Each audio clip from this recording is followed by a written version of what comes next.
Hey, Kentucky, this is Mary Jo Perino. Tonight, we'll discuss the impact of COVID-19 on first responders and the homeless, and Governor Beshear's request for a mask maker. And the Big Blue Nation eyes a prized grad transfer prospect. All that and more is next on Hey, Kentucky.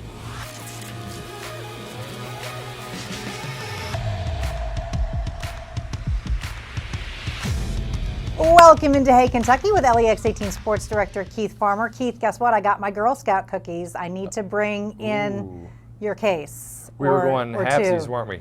I need to Venmo. Well, and I also ate your half. Half. Anyways, there you go. I don't need the money. I just need to get my life in order with this shelter-in-place eating habit I've started. All right. As Kentucky crossed the 1,000 mark of coronavirus cases this week, we begin with a talk about how the outbreak is affecting the state's first responders. A nurse at Norton Women's and Children's Hospital in Louisville says she was suspended after she refused to treat a COVID-19 patient or patients because the hospital would not supply her with a protective respirator mask. The 49-year-old says she has a history of pneumonia and asthma. A spokesperson says all of the hospitals have followed CDC guidelines on the right mask for the right task. Meanwhile, Kentucky paramedics are talking about how the new protocols regarding the virus are slowing them down, particularly in rural areas where staffing levels are lower and response times are already longer. And the mayor of Barberville and 5 of the city's police officers are in quarantine after coming into contact with a police department employee who tested positive for COVID-19.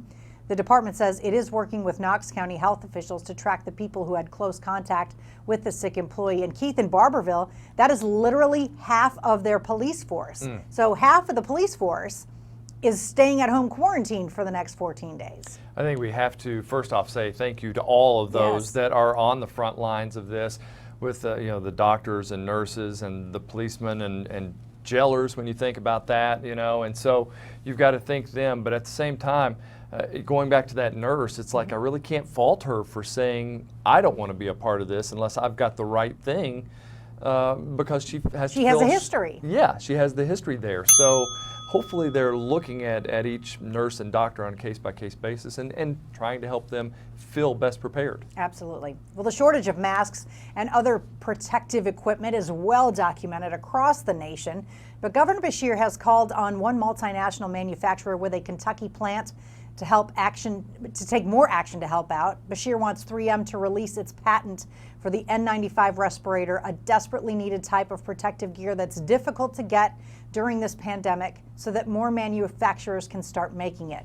While 3M has ramped up its mask production and pledged to work with Ford Motor Company to increase production of powered air purifying respirators, at last word, the company had not taken action on the patent issue.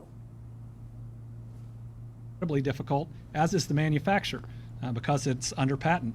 I'd like to see the people with that patent, which is 3M, provide that to the nation under a license for this period of time. I believe it's their patriotic duty, and they should put it out there so everybody else can manufacture it. President Trump has also called out 3M, asking them to stop selling protective masks overseas. Although the company has called that request counterproductive, the White House has struck a deal to buy millions of N95 masks from them under a plan to import 166 million masks over the next 3 months, primarily from its factories in China. Keith, this is a tough one, because you do want to see those masks, some go overseas, because if it's spreading there, it's going to spread here. We're all connected in this, as we have discovered through this pandemic. But if temporarily they could release that patent, I do think it would probably be helpful. Yeah, it would. And the thing is, if they stop sending them overseas, well, then they're worried that those overseas that are making masks are going to stop sending them here, and they believe that it could hurt us worse. So they're kind of caught there on what they can do. I know. It's tough. All right. The pandemic has also put a new spotlight on a patient rights standard that has been in effect for nearly 25 years. Government officials cannot legally disclose coronavirus names because of HIPAA laws. That protects their identity. The authors of op-eds in Kentucky and elsewhere say patient privacy protections may be well-intended, but they, quote, threaten to cripple any effort to nip contagion in the bud. If a murderer were on the loose in the streets of Seattle or New York, police would alert the public of the perpetrator's identity. but respect for the patient privacy is trumping common sense by obscuring the tracks of a stealthy killer virus. End quote. There are calls to ease the HIPAA standard so officials can name without shaming victims. Keith, I do want to say I think that's apples and oranges, right? Comparing it to a murderer on the loose. That's evil intent there. I don't think that, protecting a victim of coronavirus is akin to that. Yeah, no, at the same time, it would be good because we saw like the man in Nelson County Yes. who was going about his business even though he had tested positive. So I think in some ways it would be good to know so that you know who's in your neighborhood or in your area and you know to stay away if you happen to run into them. Yes, and I think it's probably, it should fall on the patient too to tell others For who sure. they have been in contact with, listen, I have it. I know I saw you a week ago. Mm-hmm. All right. Operators of Kentucky's homeless shelters are worried they're on the brink of their own COVID-19 outbreak without any help. Lexington's Catholic Action Center is one of dozens of cash-strapped shelters across the state that have had to close their doors to new clients as they struggle to keep a vulnerable population safe and healthy. Homeless advocates are calling on the governor to funnel some of our portion of federal relief money their way. Meanwhile, in northern Kentucky, the effort to use low-cost hotels as a temporary shelter is concerning local leaders who point out that social distancing may not be possible in that scenario.